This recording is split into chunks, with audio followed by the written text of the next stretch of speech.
बात एक हो जाती है कि इस आदमी की जिद के लिए, इस आदमी की जिद के आगे झुकना पड़ेगा, और पूरी दुनिया झुकती है आपकी जिद के आगे, लेकिन आपको जिद्दी होना पड़ता है।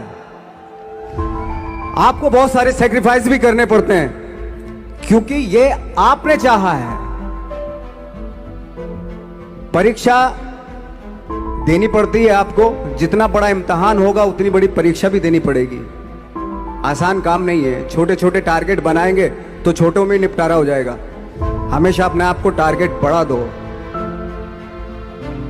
तो उसके लिए हमेशा अपने आप को अनकंफर्ट जोन में डालो कि जो इम्पॉसिबल है उसको पॉसिबल करने की शिद्दत, पैशन आपके अंदर होना चाहिए, वो हो जाता है। आज जो दुनिया में इतने सारे एक्सपेरिमेंट हुए हैं, ये सिर्फ इसी बिना पे हुए हैं, पागलपन के जरिए ही हुए हैं ये सारे एक्सपेरिमेंट। एक मैंने कहीं सुना था कि जब आप एक्सपेरिमेंट करते हैं तो फेलियर भी होते हैं, कई बार फेलियर होते हैं। कोई एक एक्सपेरिमेंट करने के लिए, कोई एक चीज करने के लिए बहुत बार हमने भी झेला है, बहुत बार फेलियर हुए हम लोग, लेकिन एटलीस्ट हमें इतने सारे फेलियर होने से इतने तरीके पता चले कि इन तरीकों से सक्सेस नहीं मिल सकती। फॉर एग्जाम्पल, एडिसन ने जब बल्ब का आविष्कार किया तो 100 बार एक्सपेरिमेंट किए अपनी जिंदगी में। 100 बार एक्सपेरिमेंट करने के बाद जब उसको पता चला कि अरे फॉर्मूला तो ये था बल्ब बनाने का, तो एटलीस्ट उसके साथ साथ उसको ये भी पता चला कि 100 जो तरीके हैं, 100 तरीकों से बल्ब नहीं बनता, ये भी पता चला उन फेलियर्स में उसको।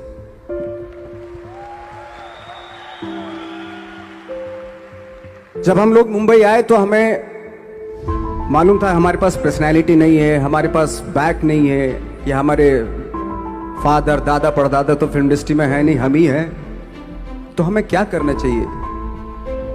इसलिए लोगों के बीच में घुसे रहते थे, आम लोगों के बीच में घुसे रहते थे, उनका एक्सपीरियंस सुनते थे, उनको ऑब्जर्व करते थे।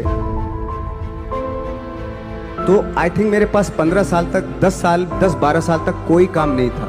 जैसे आपने बताया कि बहुत ही 10-10 सेकंड के रोल करके घर में आके बैठ जाता, तो पूरे साल खाली बैठे रहते थे हम लोग। लेकिन एक चीज थी कि लोगों के बीच में रहते थे।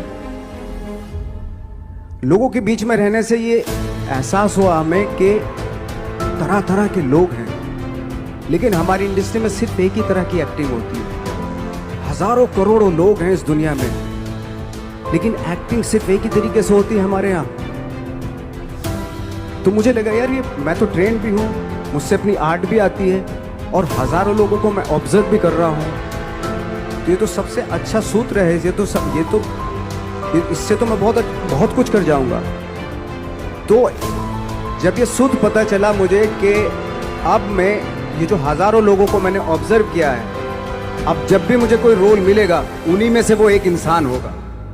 उसी में वो बाड़ा साहब ठाकरे होंगे, उसी में मंटो होगा, उसी में गणेश गायतोंडे होगा, उसी में फैजल खान होगा, उसी में माजूमदार साहब होंगे। तो इस तरह के, ये कब हुआ? जब हमने लोगों को ऑब्जर्व करना शुरू किया, लोगों के बीच में रहे। मैं 15 साल के बाद जो मेरी लाइफ थी, जिसमें खाने तक को नहीं मिलता था, अब फॉर्चुनेट अपने आप को समझने लगा था कि थैंक गॉड कि मुझे ऐसे लोगों के बीच में मुझे रहने का मौका मिला। तो कभी भी आई थिंक